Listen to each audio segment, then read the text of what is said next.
wabarakatuh. Perkenalkan, nama saya Rahmatul Rida Stardiana, NPM 211203343 dari kelas 2H. Dalam video kali ini saya ingin menjelaskan sedikit tentang monumen bersejarah yang ada di kota Semarang, yaitu di daerah saya, demi memenuhi tugas mata kuliah kemampuan berbahasa Indonesia dari Bapak Arif Budiman selaku dosen kemampuan berbahasa Indonesia. Untuk itu, lebih jelasnya terus ikuti vlog dari saya.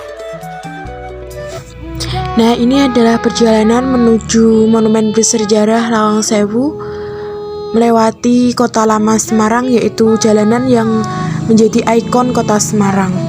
Kurang lebih perjalanan yang ditempuh menuju Lawang Sewu yaitu 10 menit sampai tujuan Lawang Sewu. Nah, ini sudah sampai di Tugu Muda Semarang. Lawang Sewu terletak di sisi timur Tugu Muda Semarang atau di sudut Jalan Pandanaran dan Jalan Pemuda. Nah, ini saya sudah sampai di tujuan, yaitu di Lawang Sewu itu, di depan gerbang pintu masuknya. Nah, ini ada pintu masuk menuju kawasan Lawang Sewu, dan ini ada loket untuk membeli tiket. Setelah masuk, kita disuguhkan dengan bangunan yang begitu luas dan megah peninggalan Belanda. Setelah masuk, kita akan melihat bangunan Lawang Sewu tampak lebih jelas dibanding ketika kita lihat dari luar. Saya akan mencoba menceritakan sejarah dari Lawang Sewu tersebut. Lawang Sewu adalah salah satu bangunan bersejarah yang ada di Semarang, menjadi salah satu objek wisata yang menarik di Semarang. Sejarah berdirinya Lawang Sewu cukup panjang. Pertama kali dibangun pada tahun 1904, gedung ini digunakan sebagai kantor pusat dari Nederlandse-Poort atau Maas kereta api pada saat Belanda berkuasa. Pernah juga digunakan sebagai penjara bawah tanah pada saat Jepang berkuasa, serta kantor pemerintahan setelah Indonesia merdeka. Lawang Sewu dalam bahasa Jawa mempunyai arti lawang berarti pintu dan sewu berarti 1000. Jadi Lawang Sewu berarti 1000 pintu. Bangunan Lawang Sewu memang memiliki banyak sekali pintu.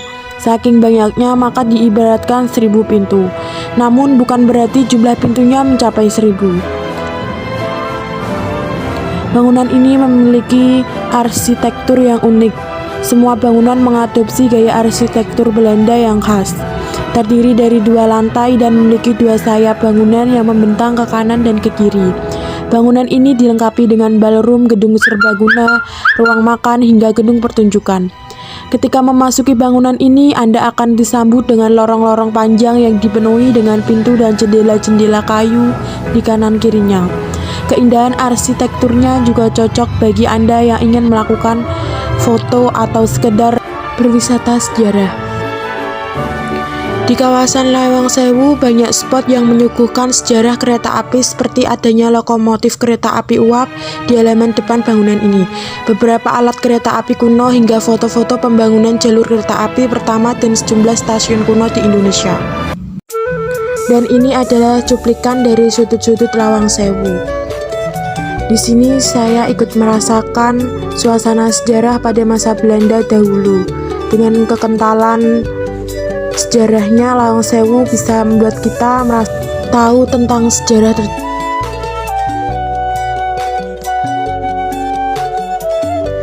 Fakta unik dari bangunan Lawang Sewu yaitu mitos tentang 1000 pintu.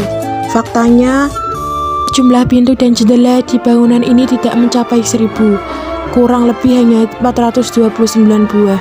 Meski begitu, hingga kini bangunan ini tetap dikenal dengan nama Lawang Sewu.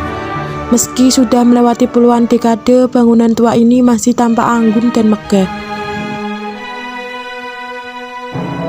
Gedung ini juga menjadi saksi pertempuran sengit antara rakyat Indonesia dengan tentara Jepang yang dikenal dengan pertempuran 5 hari di Semarang.